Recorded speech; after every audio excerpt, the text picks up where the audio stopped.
Olá, eu sou o Caio Gouveia, esse é o Amibcast e hoje vamos falar sobre a comunicação, que pode ser verbal, por gestos, visual ou audiovisual. Então, comunicação do verbal ao audiovisual. E comigo estamos aqui especialistas, que são na terapia intensiva, mas especialistas em comunicação. Doutora Thalissa e doutor Ramon, que são também clientes do Amibcast. E aí, já, pessoal, como é que vocês estão? Tudo tranquilo? Um prazer ter vocês aqui. Prazer é meu, prazer é nosso de estar aqui falando sobre comunicação, né? Eu acho que é um tema tão importante para o nosso dia a dia, né? Para a atenção do nosso paciente. Muito obrigado mais uma vez pelo convite, né? De estar aqui. Sem dúvida nenhuma, o prazer é nosso, sempre. E por esse trabalho, né? Que a gente está construindo juntos aí dentro da AMIB. Obrigada. Deixar só claro antes o trabalho da time de comunicação e marketing da AMIB. Exato, Vamos lembrar isso, nós temos exato. isso agora, para você que é associado e não sabia, temos agora eu tenho dúvida sempre se é comitê ou departamento, não tenho colinha hoje, mas vou falar que é o comitê de marketing e comunicação da AMIB. Ai, que chique. Então, Ramon, desculpa te ter cortado, vamos continuar. Jamais, Caião. Cara, eu queria agradecer, para mim é um prazer enorme estar aqui com você, com a Thalissa, que eu já conheço há muito tempo, então já estou em casa aqui, já tenho a minha Tanto canequinha. tempo assim, um pouquinho.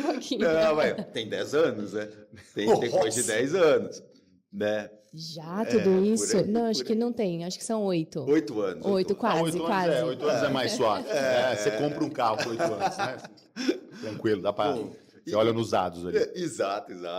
E um tema, assim, eu tenho um apreço. Eu acho que na terapia intensiva, a comunicação é uma quebra de paradigma.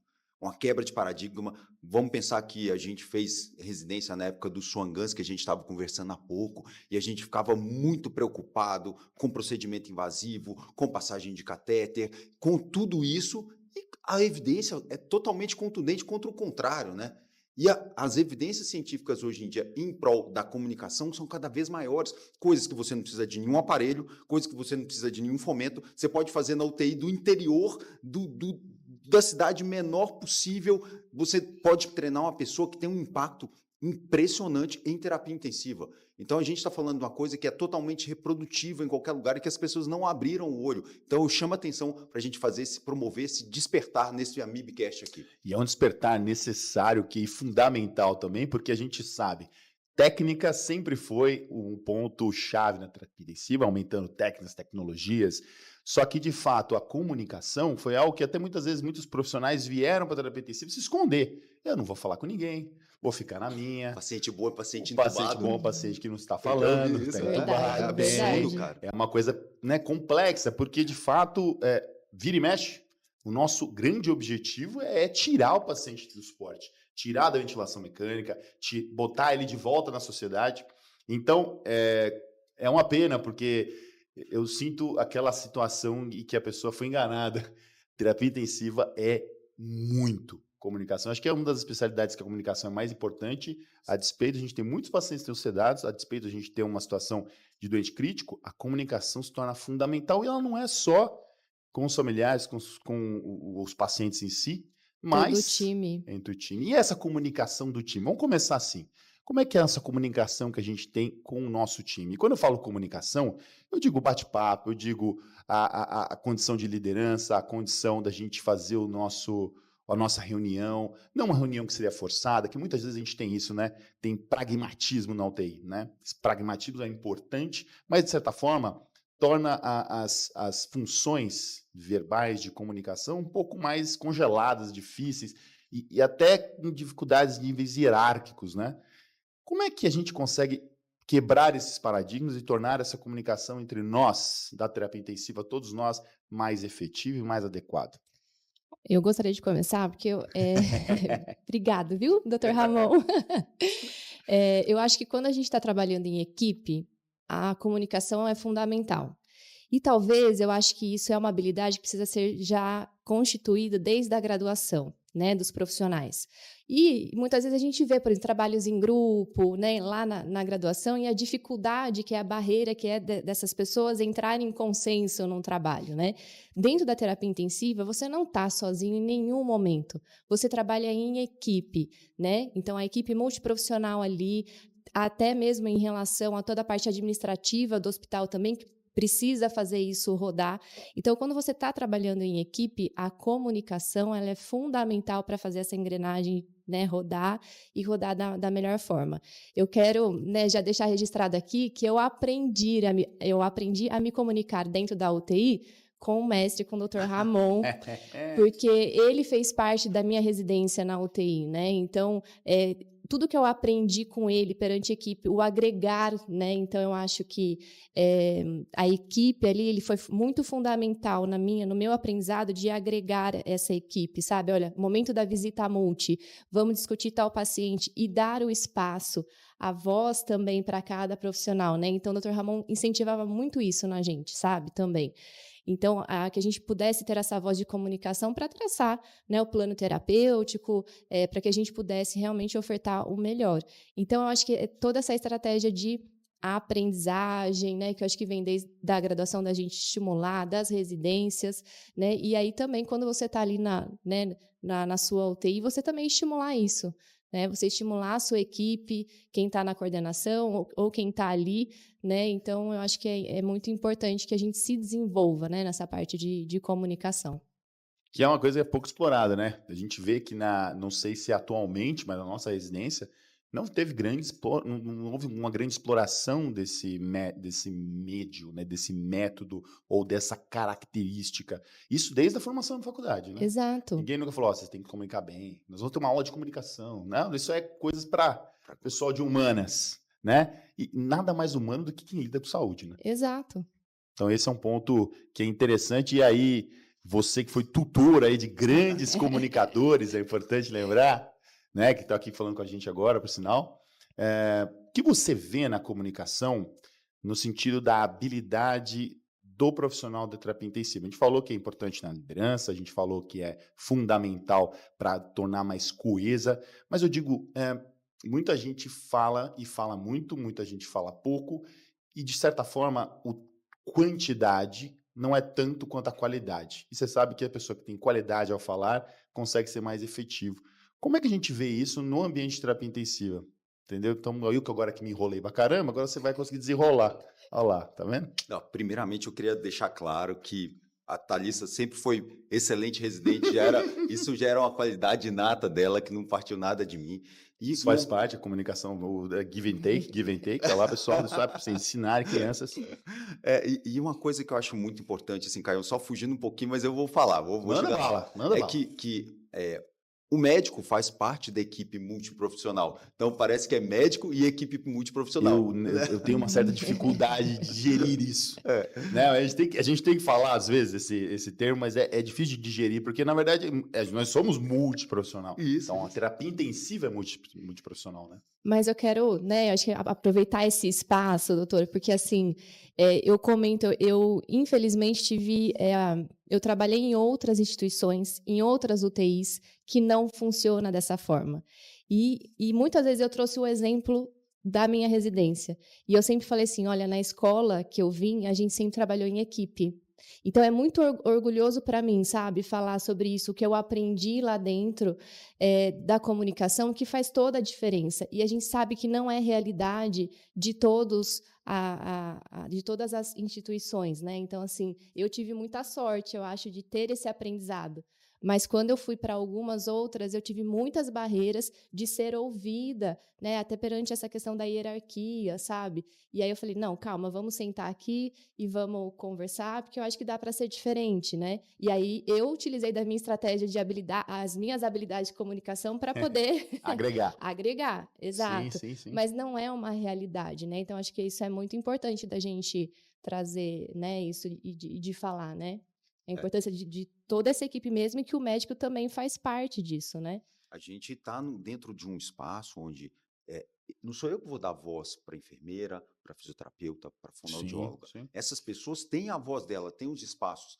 E eu não sei mais da área dela do que ela em si. Sim. E para ela poder dar o melhor dela e conseguir fazer um trabalho integrado de fato, passa pela comunicação que parte por ela ter voz ativa para que ela consiga agregar da melhor forma possível para aquele paciente e a gente consiga fazer, baseado num objetivo claro, num plano de cuidados para um paciente só, fazer um cuidado integrado onde cada um consiga dar o seu melhor em prol daquele paciente. E para isso a gente precisa de ouvir as pessoas. E para isso a gente precisa de se comunicar. Por quê? Como é que a gente vai integrar tudo isso para oferecer o melhor? Porque tem um monte de estudo mostrando que 80% dos eventos adversos graves estão relacionados à falha de comunicação. Mais de 50% dos eventos sentinelas estão associados à falha de comunicação. Quando tem um gap de comunicação, 2 vezes mais eventos adversos preveníveis. Quer dizer, os dados são bizarros.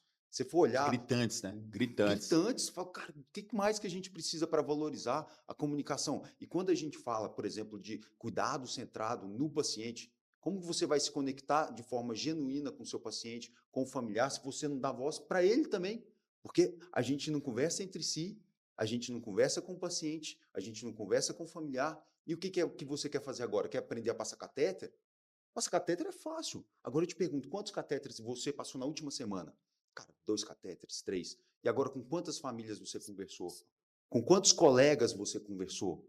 E quantos cursos você fez de catéter? Não estou falando que é importante, estou falando que a parte técnica é a base. Sim. E o resto, que a gente chama de soft skills, não é soft skills, é hard skills, porque não é fácil o dia a dia. E a gente sabe que ali tem um familiar que está no momento mais difícil da vida dele, um paciente que está no momento mais difícil da vida dele, e você tomando um monte de decisão difícil. Agora, imagina essas decisões difíceis num ambiente hostil de trabalho, onde um não conversa com o outro, tem um conflito com o familiar, e os estudos mostram que até 70% da análise do estudo conflitos, que teve mais de 350 centros avaliou, que é o maior estudo de conflito na UTI, mostrou que em 70% a prevalência de conflito dentro do UTI, em torno de 70%, olha só, isso tem um impacto muita coisa. Péssimo na assistência, no desfecho do doente. Então, sem dúvida nenhuma, porque não adianta você ter técnicas, você tem uma falha de comunicação e ela não vai só na dificuldade empática, né? Quando a gente está falando de como eu falo, se eu falo manso, se eu falo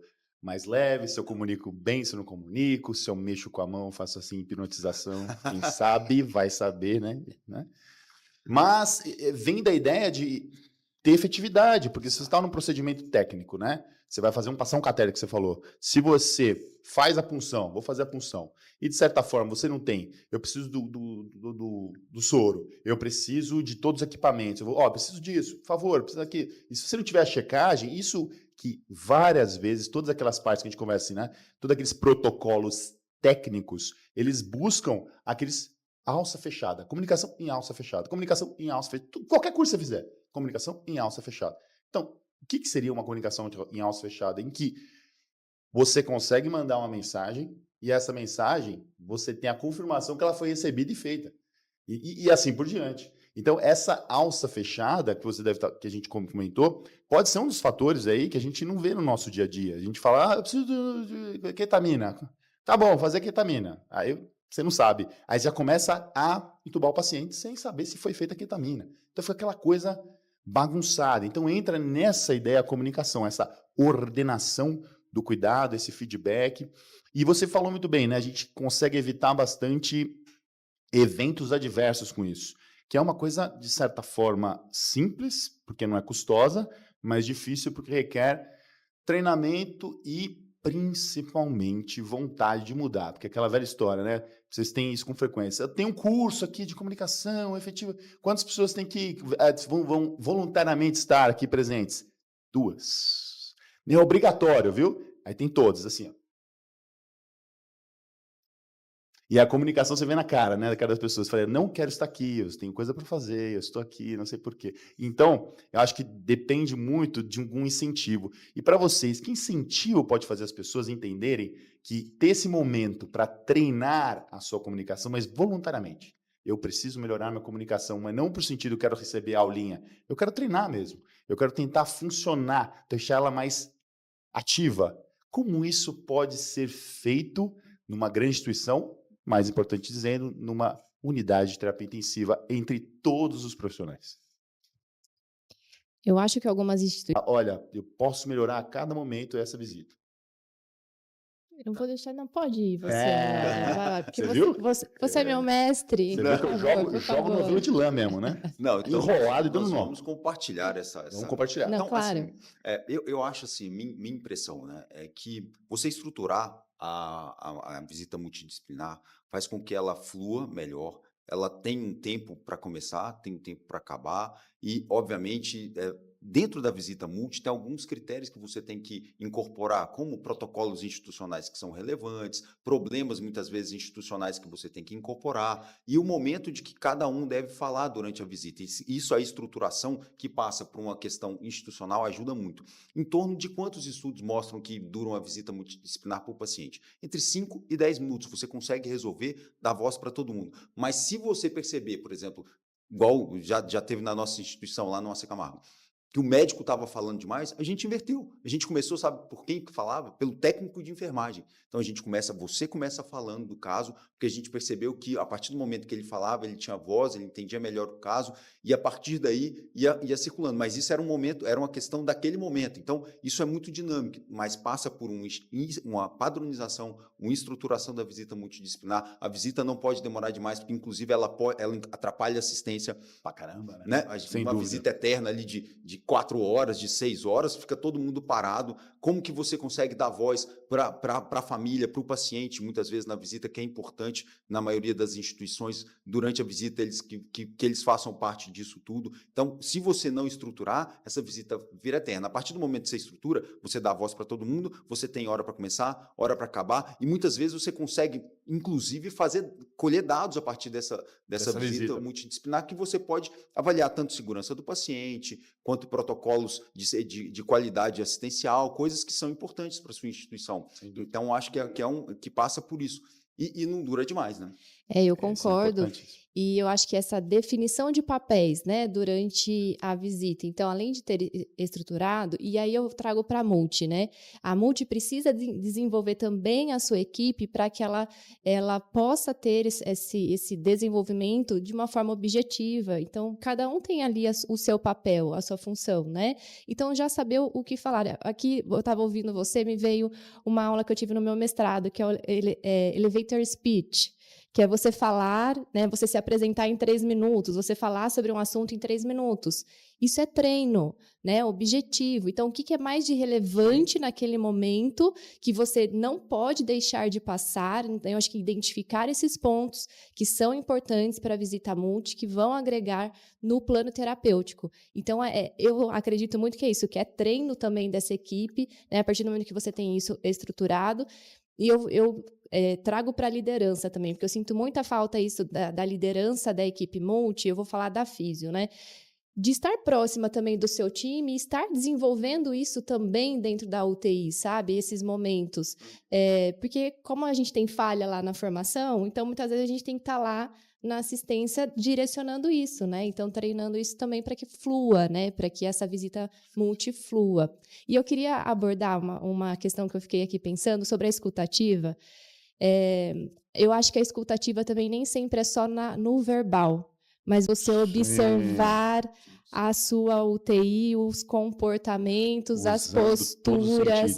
E aí me veio um exemplo, eu fui voluntária na emergência de saúde lá no Macapá, né? Então, a gente teve muitas crianças ali, uma população extremamente simples no hospital estadual, que as mães estavam ali com os seus filhos, e eu vi uma mãezinha, a gente colocando a Veni na bebê, e a bebê, né, ali num tempo, e a mãezinha ali assustada. Você percebia, né, pelo olhar, que ela não estava entendendo. E ela só me perguntou, quando é que a minha filha vai embora? E ela é a grande pergunta, né? A grande pergunta. E ela não ia embora ali naquele momento. A gente precisava reverter a insuficiência respiratória, né? Então, ela ia ficar por um tempo ali. Então, eu observei que na verdade, ela só perguntou porque eu fui conversar com ela. Então, eu vi a angústia dela ali. Então, acho que a escuta ativa vai também da gente ter esse olhar, essa percepção. A visão. Né? Que a gente faz situacional de tudo que está ocorrendo. Exato, né? Não só no que está verbalizado, mas no contexto ali do ambiente. E uma coisa que eu queria ressaltar também, mandando um abraço para o meu mestre Dani Forte aí, que é o mestre da comunicação, acho que hoje no Brasil, e trazendo a neurociência que a gente tanto gosta, é o seguinte, porque quando é que surgiu a linguagem verbal na evolução do homem, né? Mais tardiamente. Agora, mais tardiamente. Então, o não verbal, muitas vezes, conta muito mais do que o verbal. Se eu virar para o Caio e falar assim, Caio, obrigado por ter vindo aí, por ter me chamado aqui para esse podcast. De nada. Exato. Eu falo, pô, obrigado, cara. De Muda nada. tudo. Quer dizer, e o não verbal tem vários aspectos, desde o timbre de voz, como você usa o seu espaço, como Sim. você se veste, a sua postura em relação ao paciente. Então, você vira e se encurva para frente, descruza os braços, olho no olho. Você demonstra que você tá interessado. Isso conta. Quando você tá lá, tá no meio dos chimpanzés lá, e chegou o chimpanzé grandão, cheio de banana. Para ele saber que o filhotinho pode chegar perto e pegar, como é que o filhote faz? Ele fala? Não, ele só olha. E a gente traz isso também. Então, se você chega para uma família, já chega de cara fechada, braço cruzado para fazer uma conversa difícil, você já fecha a família de cara. Já trancou, né? Já trancou, já começa mal. Então, é isso que a Thalissa falou. Comunicação da cadeira, que quase foi pro saco. Vamos lá? Isso que a Thalissa falou é muito importante, porque o não verbal conta demais. Sim. Porque está no nosso primórdio, na nossa essência. Às vezes você nem sabe o que te irrita naquele médico, mas pode ser que tenha muito a ver com a forma como ele chega, de cara fechada. Como ele aborda, né? Como ele aborda. E vale também para a gente como profissionais, né? Para todos os profissionais que estão ali também. Às vezes a gente está num dia ruim e vai, né, vai tudo só piorando e você não sabe por quê. Pô, também com essa cara aí.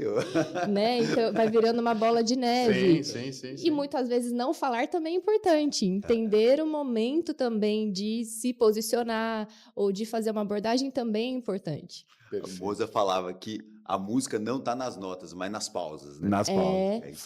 Fato. Quanto mais pausa, mais a gente consegue apreciar o que foi dito antes, seja musical, seja visual, seja... Então, acho que duas coisas importantes. Aprender a escutar ativamente e aprender o momento de ficar em silêncio, né? Isso é importante, isso é difícil. Esse é o mais complexo. Mas a gente falou, assim, bastante da parte não verbal, que é realmente essa parte que você vê na face, nos gestos, na possibilidade da pessoa se comunicar pelo que ela realmente está sentindo. E falamos da verbal, falamos da escuta. Eu quero entender agora como é que funciona quando a gente vê a capacidade das pessoas conseguirem se comunicar por meio do audiovisual. E eu digo audiovisual porque nós estamos num momento em que a comunicação por meio de mídias sociais, por meio de comunicação, que a gente achava que era incrível, Star Trek, Star Wars, sei lá, que você tinha um comunicador aqui, você via a pessoa, falei, nossa, que fantástico, agora a gente está vivendo essa realidade. Como a gente consegue, neste momento de tanta tecnologia, comunicar efetivamente a essa distância? E como a gente consegue definir que aquilo que está sendo dito pode ou deve ser escutado de uma maneira que eu preciso disso aqui para mim? Porque muito que a gente vê na comunicação audiovisual tem o interesse de, e isso é claro, de te chamar, te puxar, e a gente precisa tentar puxar as pessoas para conteúdos adequados, bons, e não que muitas vezes acontece a gente ter essa capacidade de magnetismo a conteúdos que são alarmantes, né? E como vocês veem isso nos momentos atuais, essa comunicação que a gente vê nas nossas mídias sociais atualmente? Eu acho que é puro conhecimento também, tem que se aprofundar em entender. E a primeira coisa, assim, primeiro, você tem um perfil, ou seja, nas plataformas, o que você quer comunicar? É a primeira coisa, né? Então, o que você quer comunicar ali? Né? Então, é um perfil profissional onde você vai compartilhar ali, né, os seus estudos, o seu dia a dia, conteúdos ali. Então, a primeira coisa, o que você vai comunicar? Para quem você vai comunicar? Né? Porque tudo isso tem estratégia. Não, eu vou comunicar para profissionais. Então, a estratégia de postagem, de conteúdo é diferente. Não, eu vou comunicar com pessoas, com o público em geral. Né? Então, a estratégia de comunicação para ser efetiva também vai ser diferente. Então, eu acho que primeiro é entender o que você vai comunicar, como você vai comunicar, para quem você vai comunicar. E aí tem várias estratégias de conexões, né? Então, você usou lá no nosso encontro Jovens Intensivistas, que é o uso, né, do uniforme, né, da terapia intensiva, que isso conecta, né? A gente está falando de terapia intensiva, então ali já tem um código visual, né? Então, olha, eu tô já transfere a pessoa para o ambiente de terapia intensiva. A fala, a mesma coisa. Se eu quero falar com profissionais, falas mais técnicas ou não, às vezes também para criar conexões, a gente está até comentando isso, né? De ser mais leve, né? Não ser tão rígido, para que a gente possa criar esse vínculo, essa conexão com o público, né? Com quem está nos ouvindo. Então, buscar dessas estratégias e conhecimento. Não é colocar, vou colocar isso daqui porque isso aqui. Não, né? Tudo tem um conhecimento por trás, né? Até mesmo das mídias sociais. E paciência, né? Exato. Exato. Eu vou dar o meu exemplo, né? Então, assim, eu criei uma marca, que eu tenho um slogan, que é a Fisioterapeuta Fora da Curva, que tem todo um processo para chegar nisso, né? O entendimento de quem é a Thalissa, com quem a Thalissa vai falar, qual que é o público dela. E aí, quando eu vou no story, né? Isso também é uma dica. Eu não falo no plural. Eu aprendi que a gente não... oi, físios fora da curva. Eu falo, oi, físio fora da curva. Para tentar conectar o máximo com quem está lá do outro lado. Eu estou falando com você que está aqui, ó, né? Então, olhando para a câmera, o olhar para a câmera, para tentar comunicar com as pessoas que estão lá do outro lado, né? Então, tem essas dicas também de você usar mesmo no singular, para você criar conexões. Né? Então, é comportamento, né? A gente que estuda, a gente sabe que tem muito do comportamento humano ali, né? Nas redes. Então, tentar buscar essas estratégias. É fundamental isso aí. Você falou uma coisa bem interessante, que a gente tem que dosar e entender qual é o nosso ouvinte para poder passar isso de uma maneira mais rápida, que ninguém está aguentando ouvir muita coisa, né? Então, já estão passando meia hora de Amibicast, estou ficando preocupado, mas vocês não vai continuar vendo aí. Que agora tem que fazer essas quebras aqui de vez em quando. Mas eu acho que o que você falou é perfeito. A gente tem que estudar a rede social também, essa capacidade de a gente usar as mídias sociais e utilizar para nosso benefício, para o benefício do que a gente quer de fato trazer. E quanto mais a mensagem for importante, mais a gente tem que estudar para esse benefício dessa mensagem percorrer por mais pessoas. Eu sou de uma época que não tinha isso. Na verdade, a gente viu isso acontecer aos poucos, né? A gente viu desde a época do 386 até agora em plena inteligência artificial.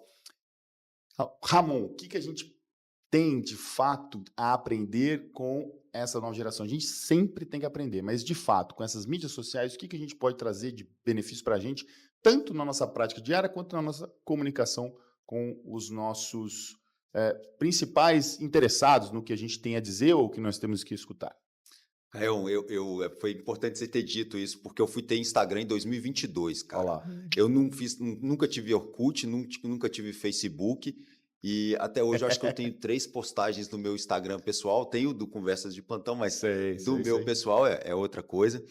Então, eu sempre tive um certo pudor em relação a essas mídias sociais, porque eu sempre tive que o hospital, o paciente, a relação com a família era como se fosse igreja, sabe? Sim. Era um lugar sagrado. Sacrilégio. Sacrilégio. E que talvez esse tipo de vínculo, de exposição, fosse macular a minha igreja, esse vínculo solene que a gente teve. E eu sou um romântico, assim. Mas, com o tempo, eu percebi que é o contrário, porque é muito mais do que você, de certa forma, cometer um sacrilégio contra essa relação que é extremamente nobre. Você está levando conhecimento para pessoas que você não tocaria. E você está trazendo demanda dessas pessoas, e essas pessoas estão trazendo conhecimento para você também. E começa... As instituições estão cobrando isso, na verdade, né? Porque a falta de comunicação, como você disse, ela impacta na segurança do paciente e na qualidade da assistência. Então, acho que isso é algo que as instituições estão começando a cobrar que os profissionais se desenvolvam. Então, acho que é importante, durante esse programa de residência, a gente fala aqui com muitos residentes, né, eles entendam que isso é parte fundamental da sua formação, da sua carreira profissional. E aí também ter formadores que motivem esses profissionais também para que eles façam a adesão e entendam a importância do que é a comunicação. Eu acho que é um trabalho de educação, né, muito forte. O Ramon falou assim, a Thalissa se comunica muito bem, mas isso talvez, eu sou ex-bailarina, né, então talvez a câmera tal, tem um pouco de facilidade, mas se eu pegar um vídeo meu dançando quando eu comecei, horrível, né? De quando eu terminei. Temos uma Então, evolução. é uma evolução, exato. Sempre. A comunicação também é dia a dia, né? E ter feedbacks também das pessoas que para entender se a sua comunicação está sendo efetiva ou não, né? Então, eu acho que é todo um processo de educação mesmo e de tentar... Aí, eu acho que o Ramon pode explicar até melhor, que está habituado aí a treinar a equipe, né? Dessa questão, essa questão mesmo da adesão, né? De como fazer isso. Isso, educação é aquele negócio, vamos para educação continuada. A pessoa fala, É, se você falar que uma educação continuada, o custo é caro, ó, você tem que pagar tanto, tô feliz, quero fazer. Agora, é gratuito no seu serviço, você não vai. Por quê? Por que que isso acontece? Será que é um erro de comunicação de nós, que estamos buscando ensinar a comunicação? Pode ser. Pode ser, sempre a gente vai precisando de, ao longo da vida, de sempre ajustes, né, Caio? A gente nunca tem uma fórmula mágica, porque as coisas são muito dinâmicas, e a gente, infelizmente, vive um ônus do nosso tempo, né? A gente passou, principalmente na UTI, muito tempo tecnicista, e eu vi isso com cuidados paliativos, né? Que era aquele antagonismo, que você vai lembrar, você também, Antagonismo bem Thalissa, importante. que era UTI versus cuidado paliativo, e hoje... Era uma guerra, né? Era uma guerra. E a gente vivenciou essa transição, que foi um ônus que a gente lutou bastante. Vamos pôr, na Namíbia, a gente começou isso há uns quase 15 anos atrás, e hoje a gente está colhendo congresso cheio e tudo mais. A comunicação é a mesma coisa. A gente vive momentos de tecnicismo. Eu falo até do audiovisual, da inteligência artificial, que vem entrando na medicina, da questão de você desumanizar tudo, principalmente a UTI, porque a gente, de certa forma, precisa de aparelho, suporte orgânico, mas tudo que a gente coloca de suporte orgânico, de técnico, a gente está querendo tirar. E o que a gente faz diferença mesmo é no que a gente tem de conexão com o ser humano. Sim. Porque no final, hoje, a gente está aqui, mas amanhã pode ser eu do outro lado. Né? Como a gente estava conversando antes, eu posso estar aqui de familiar, posso estar aqui como paciente, e essas experiências antropofágicas vão me agregar como profissional de saúde, de certa forma, e nesse momento, o que eu acho? Acho que a gente vive essa transição do tecnicista para humanização, cuidado centrado, UTIs humanizadas, cuidado centrado no paciente, e eu não estou falando de tratamento personalizado, de lactato, metas hemodinâmicas, estou falando de biografia, estou falando de preceito, estou falando de valor, estou falando do que é importante para aquele paciente, né? De cultura, e isso, aos pouquinhos, a gente vem tendo, evidência científica, não vou ficar mais vomitando estatística aqui, que eu estou de saco cheio. A gente tem sempre uma parte de estatística que a gente fala assim, ó, alguém vai ter que falar disso, tá? Tem que ser odiado. Normalmente é uma pessoa que é querida, então a gente pode falar, vai lá. E chega de estatística, eu não vou falar mais, né? E fora as estatísticas, isso é uma questão cultural, que, óbvio, perpassa por um engajamento institucional, que é importante, mas isso vai perpassando também para a nossa cultura. Por quê? Porque a gente, aos pouquinhos, vem incorporando do ponto de vista social, da equipe de profissional de saúde, dos pacientes que vão começando a notar, pô, por que esse médico é tão humanizado? Por que esse conversa e aquele não conversa? Os colegas vão falando, nossa, esse colega aqui está conversando melhor, ele se comunica bem, ele tem essa habilidade que é importante, talvez seja importante para mim também. E ele passa, o dia que ele for com o pai dele no hospital, ele vai falar, nossa, eu fui tão bem tratado por esse profissional, e isso vai impactar. Isso gradativamente, e na hora que a gente assustar, ainda bem, assim como o cuidado paliativo, já vai ter penetrado. Óbvio, acho que treinamento é muito importante, acho que a gente falar a respeito, como isso aqui que a gente está falando, cara, não é só... É um espaço super importante. Super importante. Acho que engajamento institucional, acho que o fato da Joint Commission ter colocado isso dentro das normas, Verdade. acho que não foi à toa, né? Não foi à toa. Então, OMS, você vai lá ver, cara, das 5 bases principais do OMS, tem lavar a mão e transição de cuidados, que é o quê? De cuidado, que é difícil. Vamos falar disso daqui a pouco. Bem lembrado. Transição de cuidados. Então, eu acho que a gente vem passando por tudo isso e a gente está num processo de humanização de fato que passa por você se humanizar também como profissional de saúde. Sim. Né? E a gente esquece disso. Tem um detalhe que é interessante, que a gente sempre fala como comunicação, a capacidade de, nossa, esse cara se comunica tão bem, é o que fala bem. Não, esse cara dá uma aula maravilhosa, se comunica bem. Esse cara consegue ser claro no que ele quer dizer, né? Olha só, essa professora é fantástica, ela consegue fazer eu entender. Mas aí a gente vai para um detalhe. Será que a comunicação é falar? Ou a comunicação é mais ouvir, especialmente no ambiente de terapia intensiva? A gente tem muito isso, né? A gente tem muitas essas necessidades de, eu sou comunicador, eu vou falar. Né? Eu que tô falando pra caramba, né? Mas é pra fazer o gancho, tá, pessoal? Tá. Mas a gente ouve pouco o que o Uhum. outro tem a dizer, e isso dificulta que a nossa comunicação, em seguida, a nossa vez de falar, que às vezes tem que ser minimizada, essas vezes de falar, né? Ela seja mais assertiva, né? Então, às vezes são problemas que a gente vê, tanto em relação a nós profissionais entre si, como nós e pacientes, nós e familiares, né? Ou até comunicação com os próprios gestores, né? A gente vai impreparado e não ouve antes. Seja quando a gente tem aquela nossa capacidade de ouvir antes, pode ser melhor. E eu quero entender um pouco de vocês, o que vocês acham dessa parte de ouvir? Como seria a nossa escuta ativa? Eu vou começar. É, Não precisa ter ordem, tudo só bem? se Tudo quiser me bem? cortar, você pode cortar. É até ideal. Fazer, vamos cortar aqui, o cara tá falando demais.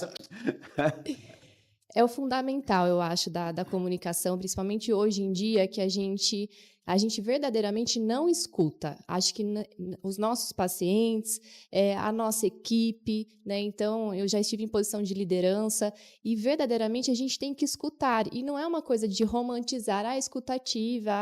Não, gente, é a escuta verdadeira, realmente. Então, assim, eu tenho muito feedback de paciente. A gente precisa ter, acho que essa questão também da empatia, da humanização, também a gente não pode romantizar. Tem que ser verdadeiro isso, sabe? Você realmente se colocar ali no lugar do seu paciente que está ali, ou do seu colega que está ali numa situação de estresse, né? Muitas vezes. Então, eu acho que isso é primordial para que a gente possa desenvolver. O exemplo que eu quero trazer com os pacientes é que muitas vezes o paciente ele está ali, ele não está entendendo o que está acontecendo. E eu vou trazer para a minha prática, né, para a físio. Uma das barreiras da mobilização precoce é a comunicação. Uhum. Porque, às vezes, o paciente ele não entende o porquê que ele precisa sair do leito. Ele fez uma cirurgia extensa, ele acabou de ser estubado, por exemplo, e a gente já quer tirar ele. Então, a gente precisa primeiro orientar, né? A gente precisa criar conexão, criar o vínculo com o nosso paciente, e aí sim ele vai se sentir seguro, explicar o porquê daquilo para a gente poder mobilizá-lo e tudo mais. Isso parte também muito da escutativa do que ele está sentindo, que às vezes a gente pré-julga também os nossos pacientes e os nossos colegas, muitas das vezes, né? A gente é bom nisso. Exato. Nossa. Então, na minha prática, por exemplo, eu tive recentemente um paciente que ele era bem resistente a fazer a VNI. E aí você vai com escuta, aí ele fazia vários questionamentos para mim, e aí eu escutando ele, escutando as angústias dele, e aí orientando ele, ele fez a VNI. Claro, isso demanda tempo, demanda atenção, né? Então, para que esse paciente faça adesão também da terapia. Então, acho que isso é muito importante, a gente escutar não só os nossos pacientes, mas também os nossos colegas, né? Porque cada um está vivendo as suas dores ali todos os dias, né? Então, a gente precisa parar e escutar e tentar acolher também, né? Muitas vezes a gente vai acolher os nossos colegas, né? Bom, Caio, fundamental. Rubem Perfeito. Alves falava um negócio que é bizarro. Meu conterrâneo escritor, né, falava que já viu muito curso de oratória, mas nunca viu um curso de escutatória, né? Exato. Então, esse que é o problema, Excelente. né? Então, muitas vezes, tem um livro que é muito interessante, que é meio... As pessoas acham que é canastrice, mas é um livro muito bom, que é Como Fazer Amigos e Influenciar Pessoas. E ele fala uma coisa que é muito interessante, que você consegue fazer mais amigos em 2 meses se interessando pelo que os outros falam, do que em 2 anos fazendo com que as pessoas se interessem por Com o que você. você fala, exato. Então, eu acho muito estranho, porque, e os estudos de neurociência mostram isso, que muitas vezes, para que você consiga encher essa garrafa com informação, ela precisa esvaziar primeiro, senão não vai conseguir acessar. Então, muitas vezes, para você chegar no paciente, você precisa escutar, para depois ele te dar a porta para poder você acessar. Ninguém aqui, e quando a gente fala de cuidado de um paciente, a gente muitas vezes é aquele professor que é eloquente, cheio de jargão, mas que ninguém entende nada. Então, desculpa, se nenhum aluno entende nada, você é péssimo professor, né? Então, é o mesmo comunicador. Quando você comunica, fala, porque eu vou fazer a técnica tal, passar tal catéter, e o cara não entende nada, então você é péssimo comunicador, seu paciente não entendeu nada do que você falou, cara. Sim. Presta atenção, você tem que acessar, você está querendo ser protagonista da vida dos outros. Quem é o protagonista aqui não é você, profissional de saúde. O protagonista é ele que tem que entender o que está acontecendo com ele e os familiares dele também. Então, muitas vezes a gente esquece isso. E aí vem a questão, o que é escuta ativa? Cara, o nome fala, é você mostrar ativamente que você está escutando, fazer perguntas abertas, demonstrar interesse, tanto no ponto de vista verbal quanto não verbal. Por exemplo, se eu estou aqui, cara, você está falando tudo, eu estou anotando tudo, não estou nem olhando para sua cara, mas estou anotando cada vírgula. Você está se sentindo ouvido? Não está. Nada. Então, você precisa... Principalmente se você estava anotando antes de eu começar a falar. Exato. Você está aqui já. E aí eu começo a falar assim, tá bom. Aí com certeza você não está me ouvindo. Exato. Né? Você vai dar essa impressão. É diferente de você tá fazendo isso quando eu tô falando, que pode ser que, né, eu tô tentando anotar pra saber o que é. Mas isso aí, é a famosa regra do elefante, né? O elefante tem 2 orelhas grandonas e a boquinha pequena. Se eu tiver que dar uma dica da escutativa, é isso aí, gente. E só come amendoim, né? Exato. E é gordo ainda, né? Amendoim tem caloria. Fica a dica para nutrição nova, né? Mas esse ponto é interessante mesmo, porque a gente tem muita terapia de oratória, tem cursos aí de oratória, tem até redes McDonald's de oratória, você vê que tem várias, né? Mas, brincadeiras à parte, falando McDonald's, ninguém tá apoiando a gente aqui, tá? Mas a gente não tem nenhum lugar que fala assim, aprenda a escutar o seu irmão, né? Tá na Bíblia só, isso não é possível. Né? Esse é um ponto importante. Então, a gente não escuta de fato as pessoas. A gente tem muita dificuldade. Eu me coloco nesse ponto também, como uma pessoa que, aqui, né, nesse ambiente que a gente está tendo de bate-papo, interessantemente, por a gente ter um microfone, um fone e necessidade que todo mundo fale, a gente começa a treinar muito mais essa capacidade de escutar o que o outro está dizendo. E aí eu entro com um novo ponto, né, que eu acho que vale a pena a gente abordar. Como tornar, e eu vou começar do ponto de vista, como você falou ali, dos grandes problemas que a gente tem no cuidado do paciente, como a gente consegue abordar, especialmente nós, como profissionais de saúde, no nosso round, por exemplo. Vou colocar cenas, situações, tá? A gente, muito tempo, teve a visita médica, né? E eu gosto de falar visita médica, que era visita médica, totalmente separada, né? E isso ainda é uma herança, né? Só que surgiu, e exatamente por motivos de muito maior benefício, a visita em que os profissionais da terapia intensiva juntos vão fazer esse round, vão tornar... A gente tem até um bate-papo sobre isso aqui anteriormente. E a grande dificuldade que a gente tem é tornar essa visita, no mínimo, adequada e interessante para cada um deles. Então, a gente tem interno, tem fisioterapeuta, tem nutricionista, tem enfermagem, tem os médicos, tem o médico assistente, tem o médico, tem todo mundo lá no meio, familiar. Como tornar 20 leitos de visita em round de uma maneira que a gente consiga, de fato, dar a voz a todos que queiram ter voz naquele momento, porque a gente sabe, isso por A mais B, que se a gente tiver informações privilegiadas, médicas, da enfermagem, da fisioterapia, a gente sabe que a gente vai ter o melhor cuidado. E muita coisa vem de coisas que a gente não sabe. A gente acha que a nossa visita por si só vai ser boa, mas não é. Né? Esse exame foi marcado quando? O que esse paciente está aceitando comer? Como é que está? A gente não vê isso com tanta frequência. Então, como tornar essa ferramenta tão importante, que é a visita multi, não vamos chegar na passagem de cuidado também, que é outra bem importante, mais efetiva, menos cansativa e mais interessante, e não um pro forma. Porque muita gente tem isso, né? Joint commission, essas coisas, pro forma. Comunicação, pro forma. Bota as coisas embaixo do tapete e vamos que vamos. Ah, passou? Volta pro normal. Como é que tornar isso realmente institucionalizado, cultural e realmente efetivo? E nunca deixar de pensar. Um mundo de troca, de conexão que é imponderável. Antigamente a gente tinha aquela série O Homem Biônico, e o cara tinha o braço biônico, uma perna biônica. Hoje o homem biônico é a inteligência artificial, é o conhecimento que você tem na palma da sua mão, que é complementar, que você não tem que decorar um monte de guideline. Isso, agora você tem o espaço para ser mais humano, para se conectar das pessoas de outra forma. E a rede social veio para isso, para você se conectar. E o que eu percebi é que cada pessoa que eu consigo tocar de alguma forma, cada pessoa que me toca nesse processo, isso é melhor para os pacientes que serão atendidos por nós daqui para frente. Então, vira uma coisa extremamente nobre. O que nos cabe? Nos cabe fazer coisas de qualidade, não buscar dinheiro. Gente, pelo amor de Deus, dinheiro vem. Não precisa focar nisso. Né? Passa conhecimento, entrega um produto nem bom o número de seguidores também, isso é uma né? bobagem. Às vezes escolhe o profissional pelo número de seguidores, não é isso que vai que vai, né, ditar. E isso é, de fato, inteiramente um sistema de qualidade de escolha, né? Ah, não, ele tem 30 mil seguidores, deve ser um cara mais respeitado, né, no meio. E na verdade não, né? Não, Na verdade não. não. E nem respeito, eu falo, muito mais do que o importante, isso é as pessoas que você toca, é cada paciente que você, Caio, pô, Ramon, aprendi um negócio legal no seu curso, no seu post, que tô levando, eu com a Thalissa, levei isso para fingir no meu Legal, muito hospital, bom. sabe? Então, essa troca que a rede social permite, e colocar um curso de graça pro cara que tá lá em Macapá, que nunca teria condição de vir Sim, aqui em São sim. Paulo, do mesmo jeito que o cara de Macapá posta uma coisa da região dele que você começa a aprender na sua Sim. região, isso gera um ambiente prolífero de conhecimento que só vai agregar as pessoas. O que nos cabe? Ter qualidade, sermos conscienciosos nesse conhecimento que vamos ser passados e termos sempre preceitos éticos, morais muito fortes e solenes de que o paciente, de que a família, de que a equipe devem ser valorizados, sempre estão no cerne do propósito de tudo isso, minha opinião, né? Sem dúvidas nenhuma. Acho que Concordo isso é totalmente. gênero no grau, isso é muito importante. Mas assim como a gente conversou até, a comunicação nessas redes é diferente. A gente está num momento em que as pessoas não conseguem ouvir muito tempo, né?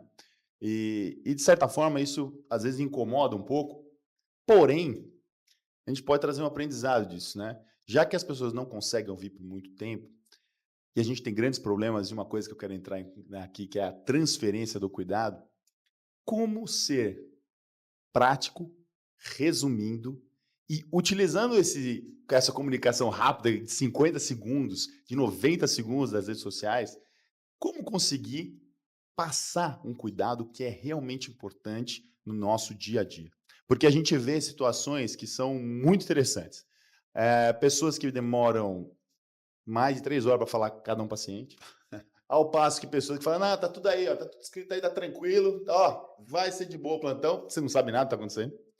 Aquele cara que é minucioso e se você interromper, você vai ficar chateado, o cara vai ficar chateado, vai começar de novo. Então, como a gente consegue, qual é a característica que a gente pode pegar desses vídeos curtos que a gente tem feito, esses resumos, essa capacidade de síntese e conseguir utilizar no nosso dia a dia, porque a gente sabe que isso ainda é um calcanhar de Aquiles em qualquer uma das instituições. Não existe uma instituição que tem uma passagem, que tem uma transferência de cuidado que eu posso dizer assim, 100% adequada.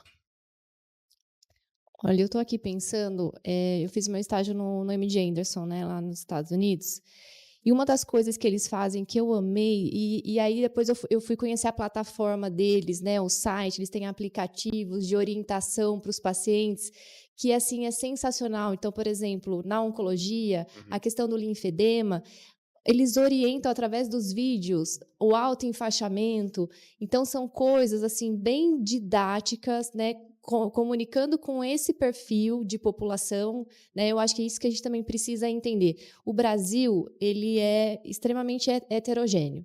Então, uma comunicação no norte é diferente da comunicação do sul, do sudeste. E aí também, quando a gente vai colocar isso, né, numa plataforma, a gente precisa entender também o perfil e tentar alcançar o máximo da população, o máximo, né, para que a gente forneça essa orientação de forma efetiva.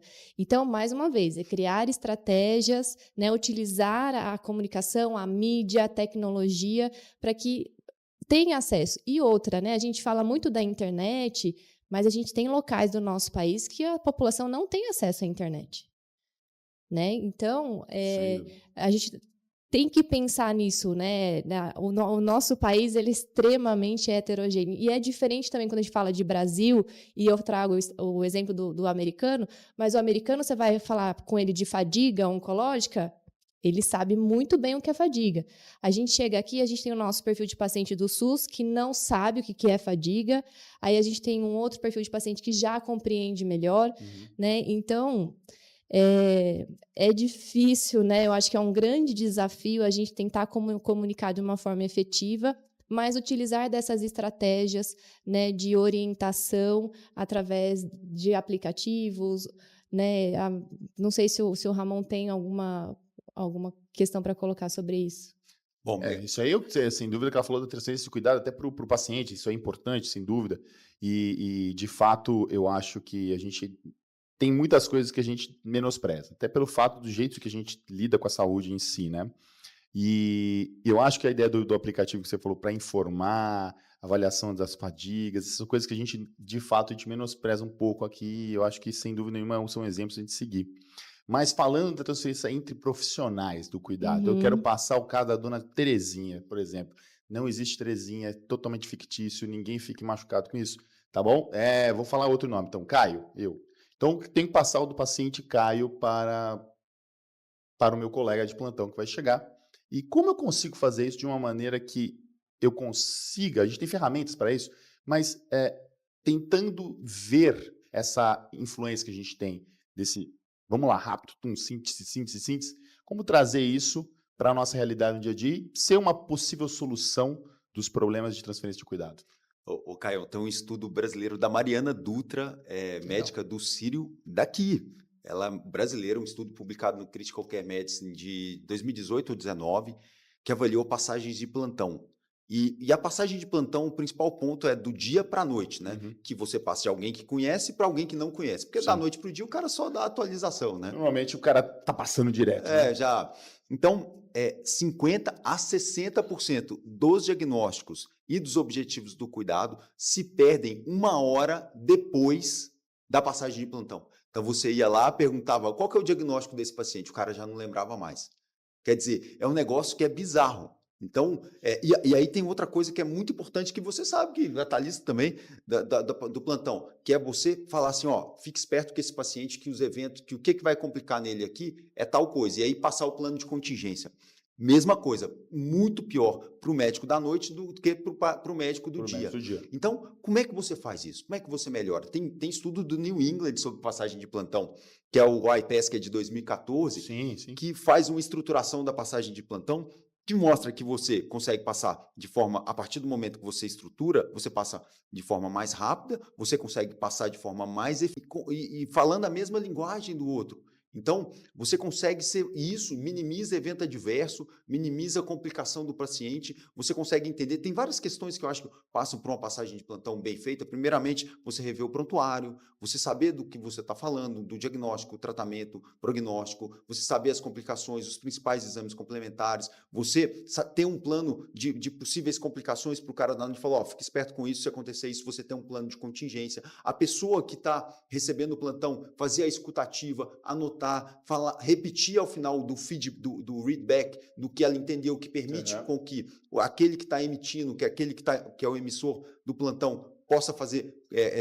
correções ao longo dessa.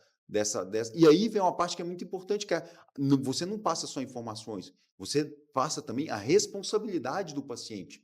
Então, é de suma importância que isso seja efetivo, porque senão não vai acontecer. Né? Então, essa parte da transição de cuidados, e transição de cuidados, inclusive, por exemplo, na hora que você dá alta de um paciente do hospital para casa, é uma transição de cuidados. Você está transicionando o cuidado da equipe assistencial para o paciente, para o familiar. Então, ela é muito maior. Quando o seu paciente vai para o centro cirúrgico fazer uma cirurgia, você tem que passar o caso direito. Quando ele vai para a enfermaria, passa o caso direito. Existem várias formas de se fazer, né? Tem forma que dá para fazer, tem forma que não, mas pelo menos uma forma verbal e por escrito, para que seja documentada, é efetivo. Isso passa por um processo de treinamento, por um processo de encampamento da instituição de que isso é importante. Lembrando que, mais uma vez, a transição de cuidados é um momento onde tem grandes gaps e de grande fragilidade do doente, onde acontece evento adverso, tudo que a gente já falou. E tanto que Joint Commission, OMS, Conselho de Formação Médica, todo mundo está, Conselho Americano, todo mundo encampa essa importância. Por quê? Porque isso é uma habilidade essencial do profissional de saúde, saber transicionar. E eu te pergunto, eu fiz residência no grande hospital de São Paulo e eu não tive aula de passagem de plantão. E eu faço isso todo santo dia, né? Tem gente que não sabe fazer até hoje. Isso é um ponto que a gente vê, porque muita gente vou colocar uma ferramenta validada, que você falou do iPads, tem um Sparrow, dá várias ferramentas validadas para usar, mas, cara, a gente usa errado, porque a gente não sabe, de fato, o que cada uma das letrinhas mnemônicas querem dizer. Então, a gente dá muito pouca importância no nosso dia a dia para esse tipo de comunicação, que seria mais efetivo. E o detalhe que você falou do aprendizado, né? O aprendizado que a gente tem no nossa residência, ela foge muito da ideia de vamos comunicar, vamos tentar passar isso de uma maneira correta e vamos parar de falar lorota e vou falar de ariprético. Ó, é assim, ó, é isso e é isso. As pessoas trabalham muito bem quando a gente bloca as coisas, né? Então, passa blocado, ó. Resume em 1 minuto o caso do cara, fala cada um para os sistemas e pronto. É basicamente isso. O que eu tenho que ficar atento? Porque o que você lembra é realmente as coisas que saltam os olhos, ó. O paciente está com potássio de 2. E vira um terreno compartilhado, que você sabe que ele vai falar. Potássio de 2. Tá todo mundo falando potássio de 2. Aí a UTI inteira tá vendo. Agora, se você falar os 335 diagnósticos que ele tem, você não vai lembrar mesmo. Ou aquele cara que fala, potássio era 5, caiu para 2, caiu para 3. Nossa, ele lê a curva dos exames. Então, aí é difícil. Então, é importante ter essa síntese. E isso aí vale para tudo. Eu quero compartilhar, acho que o iPass a gente tem hoje na instituição, inclusive tem um número é limitado as palavras que você coloca ali, né? Então, justamente para isso, para ser objetivo. E aí eu trago, assim, eu acho que a transição de cuidado para a fisioterapia é uma grande barreira, porque, assim, mais uma vez, eu trago para as diversas realidades, porque eu já vivi um pouquinho né, cada um dos cantos. Exato. E a gente não tem, em muitas UTIs, fisioterapeuta por 24 horas. Então, a gente tem esse gap. E aonde que ele vai buscar a informação, né? O físio da manhã? No que está registrado.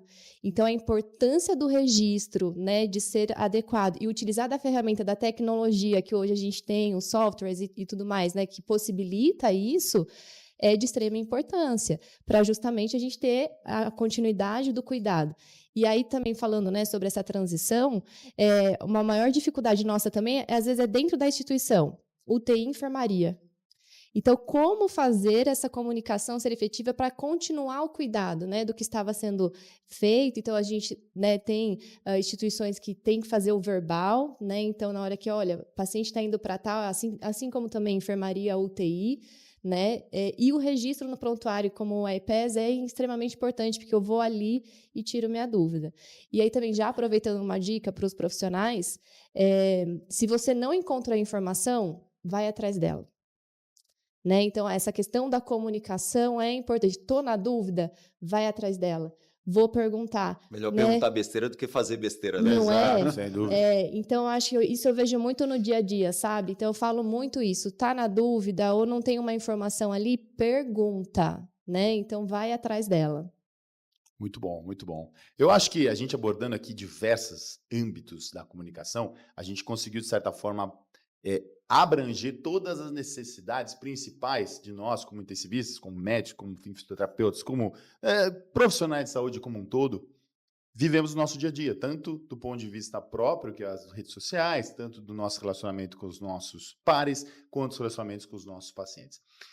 E agradecemos muito a presença de vocês e, obviamente, como de praxe, que vieram tomar café comigo, um bom café, por sinal, é ou não é? Excelente, bom café, excelente. Muito bem, parabéns, Cada vocês dia mandaram melhor muito bem. Eu deixo para vocês as palavras finais de vocês, são especialistas em comunicação, sem dúvida, para a gente continuar com esse processo. Eu acho que vale a pena, sai de um bate-papo desse com 3, 4 podcasts diferentes, que é programa que a gente pode fazer. Ó, dá para falar sobre passagem de cuidado, dá para a gente falar de prontuário eletrônico. Nossa, tem tanta coisa que a gente vai falar. Aguenta aí, tem coisa boa por aí. Com certeza. Eu quero agradecer, eu acho que essas oportunidades, né, como o Ramon falou no início, quem está nos ouvindo, é uma oportunidade de aprendizado, tanto para quem está ouvindo, como para a gente também, né, que está aqui discutindo. Acho que cada vez mais que a gente traz esses temas à tona, que são tão importantes, é assim que a gente evolui, é assim que a gente cresce. Então, eu sou muito feliz, né, de estar na AMIB, de fazer parte da associação, de estar aqui com vocês, de trazer essas temáticas que vão impactar lá na nossa assistência, como fisioterapeuta, na nossa valorização profissional, né? Então, que cada vez mais vocês busquem esse conhecimento, né? Desenvolver as suas habilidades, não só as competências técnicas, como já foi falado aqui, isso é básico, né? Isso ninguém discute, mas que a gente busque evoluir em relação a outras habilidades que são tão necessárias aí para a nossa assistência. Bom, Caio, queria agradecer, para mim é um prazer enorme, principalmente esse tema, e dizer que a minha opinião sobre a comunicação é uma quebra de paradigma, assim, sobre tudo, porque, gente, vocês pensam que essas pessoas nunca mais vão esquecer de vocês, nunca mais. Estou te falando porque eu já tive parente na UTI, eu lembro de cada palavra positiva, negativa. E é uma forma de você tocar essas pessoas muito singular, uma oportunidade muito singular de você fazer parte da vida dessas pessoas. E não percam essa oportunidade.